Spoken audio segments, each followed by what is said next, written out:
10 minutes. Le podcast des Français dans le monde. Françaisdanslemonde.fr.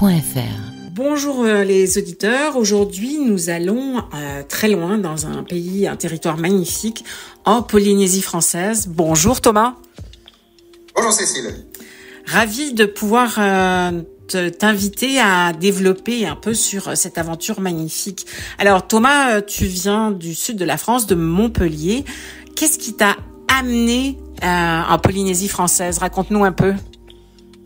Alors c'est un peu un concours de circonstances et puis une agrégation d'événements qui ont fait qu'on a décidé de s'installer en Polynésie française.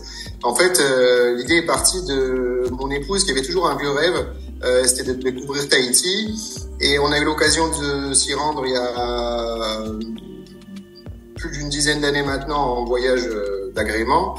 Et au terme de ce voyage, concomitamment un petit peu un ras-le-bol, l'envie de passer à autre chose quand on est retourné en métropole, on a décidé comme ça un petit peu sur un coup de tête, avec 2 valises et 2 enfants, de venir s'installer en Polynésie française. Donc depuis, il y a un 3e enfant, vous êtes une petite tribu à vous 5.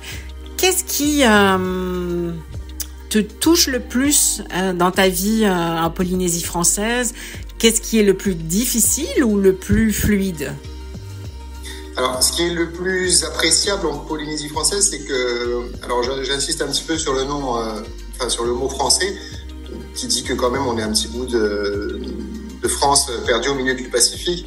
Donc on a des institutions qui sont un petit peu représentées, des institutions d'État, mais on a à la fois une autonomie. Donc on a à la fois ce côté rassurant et connu qu'on pouvait retrouver en métropole, dupliqué sur un petit caillou perdu au milieu du Pacifique, mais à la fois on a ces caractéristiques qui sont liées à l'insularité qui font que les populations, les gens sont encore très très souriants, très agréables, très abordables, et même s'il y a des soucis comme dans toutes les sociétés, on reste quand même sur un climat social qui est très très très sympathique en fait.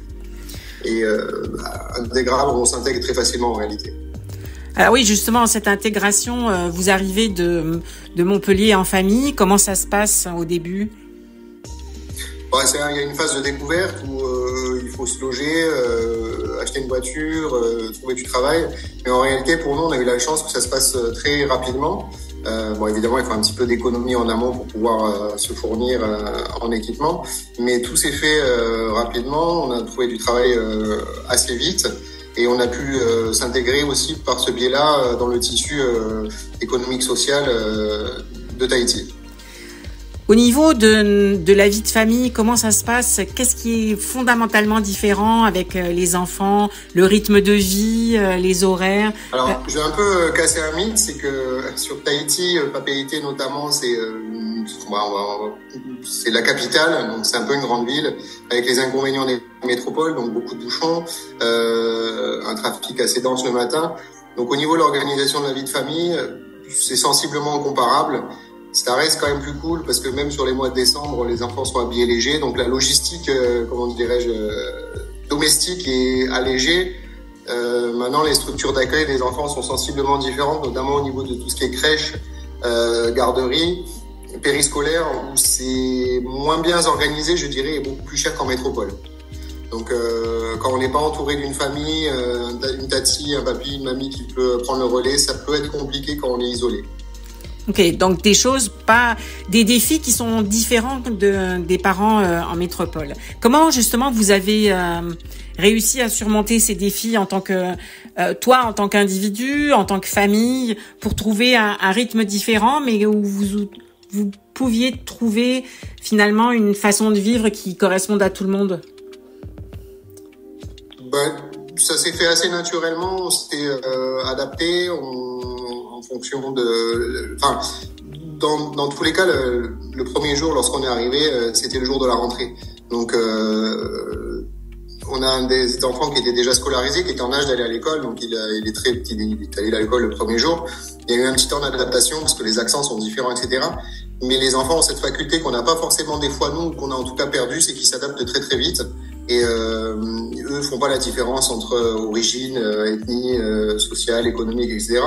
Donc c'est un petit peu un vecteur qui a fait que les enfants souvent sont des facteurs d'intégration et qui font rencontrer les parents. Donc ça contribue du développement d'un tissu social.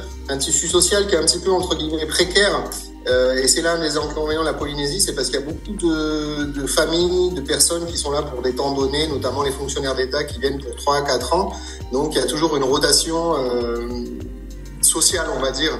Et moi, j'ai souvenir de quelqu'un qui m'avait dit, tu verras, à Tahiti, il va falloir que tu apprennes à pleurer à l'aéroport, parce que tous les ans, il y a des gens avec qui tu t'attaches et qui s'en vont, parce que c'est calé en amont, et notamment tout ce qui est professeur, fonction publique d'État.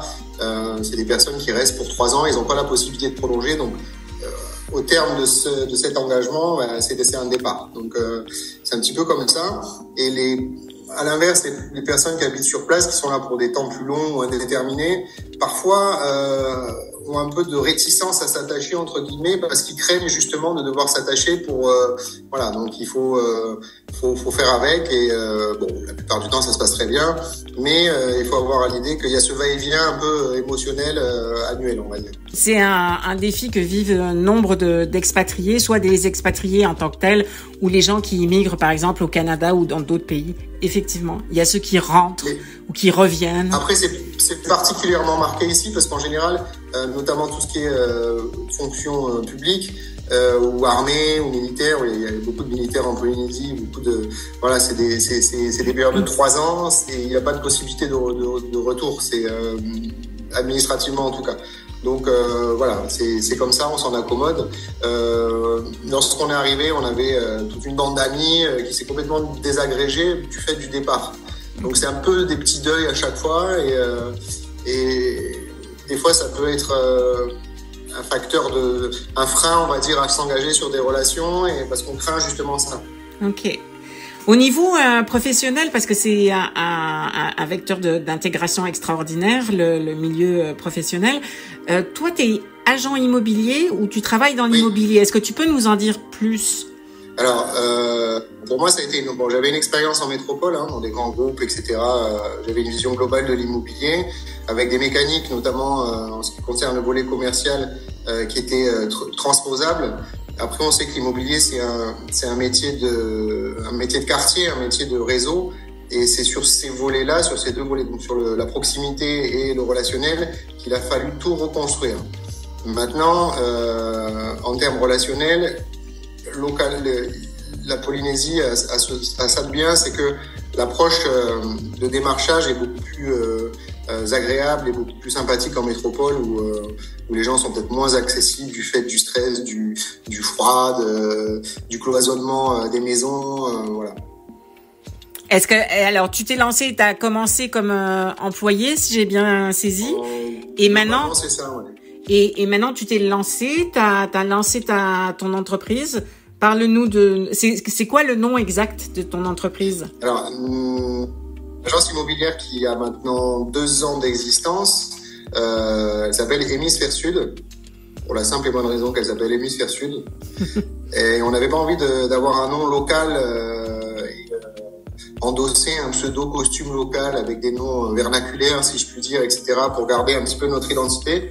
Et notre concept, c'est dans un marché immobilier qui est extrêmement tendu, où c'est un petit peu parfois le Far West, pour ne dire que ça, on avait à cœur d'offrir des prestations de qualité, mais largement moins chères et accessibles que la plupart que de tous nos concurrents.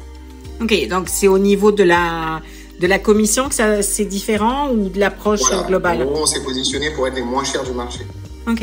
Et là, il y a toute une pédagogie à faire à l'endroit de nos clients. C'est qu'en réalité, ce qu'on appelle la commission d'agence, mais ça c'est valable en métropole et dans tous les pays du monde, c'est en réalité la marge de l'intermédiaire. Et c'est un sujet qui est à la fois tabou et à la fois imperceptible, puisqu'en réalité le vendeur veut un prix et l'acheteur en veut un autre. Sauf qu'il n'y a pas d'intérêt à ce que l'agent immobilier communique là-dessus. Et nous, ça a été tout l'inverse. On a voulu communiquer là-dessus, parce qu'on voulait pas contribuer lorsque les agences travaillent avec un pourcentage. Faut savoir que la Polynésie est un marché très très tendu, où il y a eu une inflation énorme, notamment à la sortie du Covid, où on voulait pas que des honoraires indexés sur un pourcentage contribuent de cette inflation artificielle, et proposer donc un service de qualité avec des prix communiqués en amont, normés, voilà. Ok. Donc pour les auditeurs qui sont ou qui vont aller en Polynésie française, vous pouvez contacter Thomas dans l'agence Hémisphère Sud. Thomas, merci beaucoup. Et puis, si tu avais un dernier mot pour qualifier cette expérience pour quelqu'un qui aimerait venir vivre en Polynésie française, tu dirais quoi? Découverte. Découverte. Merci beaucoup. C'est le mot-clé de l'interculturel, la découverte. Merci beaucoup. Merci Cécile. Français dans le monde.